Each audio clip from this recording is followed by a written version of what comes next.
İndi isə hörmətli qonaqlar, meclisimizin Ara qarışıq bağıma düşürər. Sağdan titrətin yaxşıdır, Ayşə. Bağıma düşürər. Ayşə, palatını yüzdürmüyor. Qurbanlı. Ayşəlar.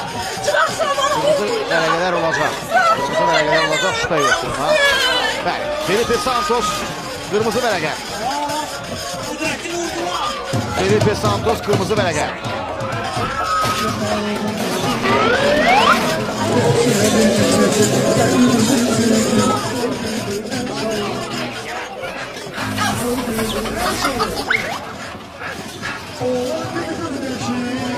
Tamamlı başlar saatlər.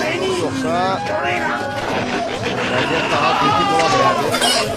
Felipe Santos kənara gelir. Meydandan çıxarılır. Meydandan qovulur. Kırmızı vərəqə. Felipe'ye Yasin Benziya aranı qızışdırdı. 133, and Fernandez is going to go for 87. And with that, everyone